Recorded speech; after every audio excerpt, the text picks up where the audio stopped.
Chapter 20. The Dementors Kiss. Harry had never been part of a stranger group.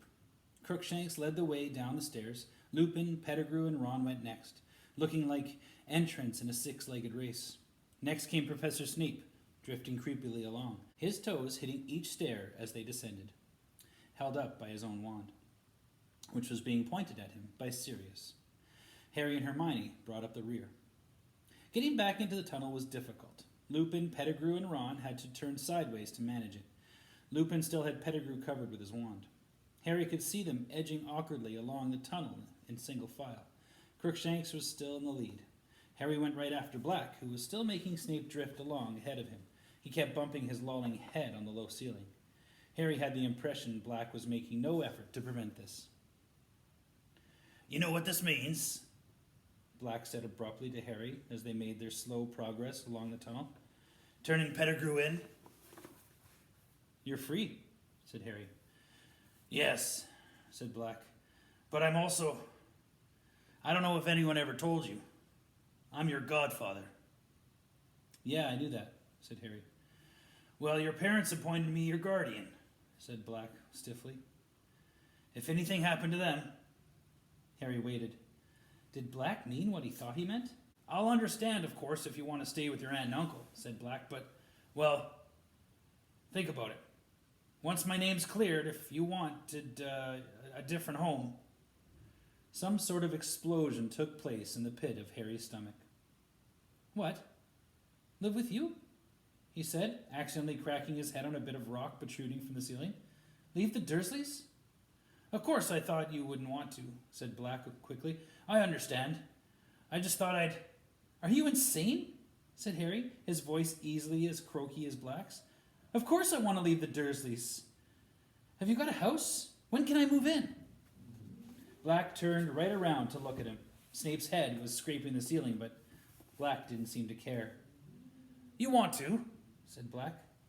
"You mean it?" "Yeah, I mean it," said Harry. Black's gaunt face broke into the first true smile Harry had seen upon it. The difference it made was startling, as though a person 10 years younger was shining through the starved mask. For a moment, he was recognizable as the man who laughed at Harry's parents' wedding. They did not speak again until they reached the end of the tunnel. Crookshanks started up first. He had evidently pressed his paw to the knot of the trunk because Lupin, Pettigrew, and Ron clambered up without any sound of savaging branches. Black saw Snape up through the hole, then stood back for Harry and Hermione to pass. At last, all of them were out. The grounds were very dark now. The only light came from the distant windows in the castle. Without any word, they set off. Pettigrew was still wheezing and occasionally whimpering. Harry's mind was buzzing. He was going to leave the Dursleys. He was going to live with Sirius Black, his parents' best friend. He felt dazed. What would happen when he told the Dursleys he was going to live with the convict they'd seen on television? "One wrong move, Peter," said Lupin threateningly ahead. His wand was still pointed sideways at Peter's chest. Silently, they tramped through the grounds, the castle lights growing slowly larger. Snape was still drifting weirdly ahead of Black, his chin bumping on his chest. And then, a cloud shifted. There were suddenly dim shadows on the ground. Their party was bathed in moonlight. Snape collided with Lupin, Pettigrew, and Ron, who had stopped abruptly. Black froze. He flung out one arm to make Hermione and Harry stop. Harry could see Lupin's silhouette. He had gone rigid. Then his limbs began to shake. "Oh my," said Hermione. Hermione gasped. "He didn't take his potion tonight. He's not safe." "Run," Black whispered. "Run now."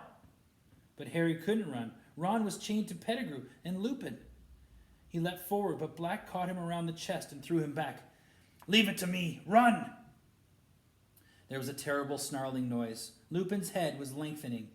So was his body. His shoulders were hunching. Hair was sprouting visibly on his face and hands, which were curling into clawed paws. Crookshanks' hair was on end again. He was backing away. As the werewolf reared, snapping its long jaws, Sirius disappeared from Harry's side. He had transformed. The enormous bear-like dog bounded forward As the werewolf wrenched itself free of the manacle binding it, the dog seized it about the neck and pulled it backwards, away from Ron and Pettigrew. They were locked jaw to jaw, claws ripping at each other. Harry stood transfixed by the sight, too intent upon the battle to notice anything else. It was Hermione's scream that alerted him. Pettigrew had dived for Lupin's dropped wand. Ron, unsteady on his bandaged leg, fell. There was a bang, a burst of light, and Ron lay motionless on the ground. Another bang. Crookshanks flew into the air and back to earth in a heap. "Expelliarmus!" Harry yelled, pointing his own wand at Pettigrew. Lupin's wand flew high into the air and out of sight. "Stay where you are!" Harry shouted, running forward. Too late. Pettigrew had transformed. Harry saw his bald tail whip through the manacle on Ron's outstretched arm and heard a scurrying through the grass. There was a howl and a rumbling growl. Harry turned to see the werewolf taking flight. It was galloping into the forest. "Sirius, he's gone! Pettigrew is transformed!" yelled Harry. Black was bleeding. There was gashes across his muzzle and back. But at Harry's words, he scrambled up again. And in an instant, the sound of his paws faded to silence as he pounded away across the grounds. Harry and Hermione dashed over to Ron. "What did he do to him?" Hermione whispered. Ron's eyes were only half closed. His mouth hung open. He was definitely alive. They could hear him breathing. But he didn't seem to recognize them. "I don't know." Harry looked desperately around. Black and Lupin both gone. They had no one but Snape for company, still hanging unconscious in midair. "We'd better get up to the castle and tell someone," said Harry, pushing his hair out of his eyes, trying to think straight. "Come." But then, from beyond the range of their vision, they heard a yelping, a whinnying, a dog in pain. "Sirius," Harry muttered, staring into the darkness. He had a moment's indecision, but there was nothing he could do for Ron at the moment, and by the sound of it, Black was in trouble. Harry set off at a run, Hermione right behind him. The yelping seemed to be coming from the ground near the edge of the lake. They pelted towards it, and Harry, running flat out, felt cold without realizing what it must mean. The yelping stopped abruptly. As they reached the lake shore, they saw why. Sirius had turned back into a man. He was crouched on all fours, his hands over his head. "No," he moaned. "No, please!" And then Harry saw them. Dementors. At least 100 of them, gliding in a black mass around the lake towards them. He spun around, the familiar icy cold penetrating his insides, fog starting to obscure his vision. More were appearing out of the darkness on every side. They were encircling them. "Hermione, think of something happy," Harry yelled, raising his wand, blinking furiously to try to clear his vision, shaking his head to rid them of the faint screaming that had started inside it. "I'm going to live with my godfather. I'm leaving the Dursleys." He forced himself to think of Black and only Black, and began to chant, "Expecto Patronum! Expecto Patronum!" Black gave a shudder, rolled over, and lay motionless on the ground, pale as death. "He'll be all right. I'm going to live with him." "Expecto Patronum! Hermione, help me! Expecto Patronum!" "Expecto," Hermione whispered. "Expecto! Expecto!" But she couldn't do it. The Dementors were closing in, barely 10 feet from them. They formed a solid wall around Harry and Hermione, and were getting closer. "Expecto Patronum!" Harry yelled, trying to blot at the screaming in his ears. "Expecto Patronum!" A thin wisp of silver escaped the wand and hovered like mist before him. At the same moment, Harry felt Hermione collapse next to him. He was alone. Completely alone. "Expecto! Expecto Patronum!" Harry felt his knees hit the cold grass. Fog was clouding his eyes. With a huge effort, he fought to remember. Sirius was innocent. Innocent! We'll be okay. I'm going to live with him. "Expecto Patronum!" he gasped. By the feeble light of his Formus Patronus, he saw a Dementor halt very close to him. He couldn't walk through the cloud of silver mist Harry had conjured. A dead, slimy hand slid out from under the cloak. It made a gesture as though to sweep the Patronus aside. "No! No!" Harry gasped. "He's innocent! Expecto! Expecto Patronum!"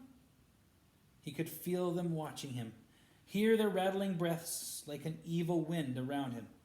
The nearest Dementor seemed to be considering him. Then it raised both its rotting hands and lowered its hood.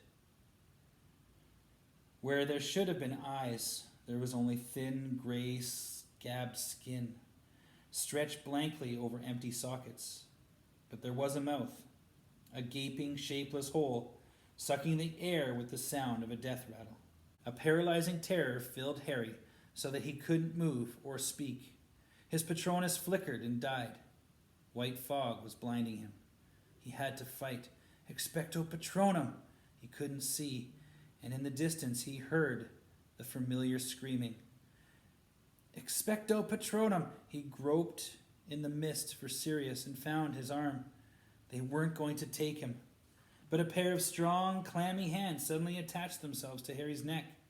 They were forcing his face upwards. He was going to get rid of him first. He could feel its putrid breath. His mother was screaming in his ears. She was going to be the last thing he ever heard. And then, through the fog that was drowning him, he thought he saw a silvery light growing brighter and brighter. He felt himself fall forward onto the grass, face down, too weak to move, sick and shaking. Harry opened his eyes. The Dementor must have released him. The blinding light was illuminating the grass around him. The screaming had stopped. The cold was ebbing away. Something was driving the Dementors back. It was circling around him and Black and Hermione. They were leaving. The air was warm again. With every ounce of strength he could muster, Harry raised his head a few inches and saw an animal amid the light, galloping away across the lake. Eyes blurred with sweat, Harry tried to make out what it was. It was as bright as a unicorn. Fighting to stay conscious, Harry watched it canter to a halt as it reached the opposite shore. For a moment, Harry saw by its brightness somebody welcoming it back, raising his hands to pat it, someone who looked strangely familiar. But it couldn't be. Harry didn't understand. He couldn't think anymore. He felt the last of his strength leave him, and his head hit the ground as he fainted. That's the end of the chapter.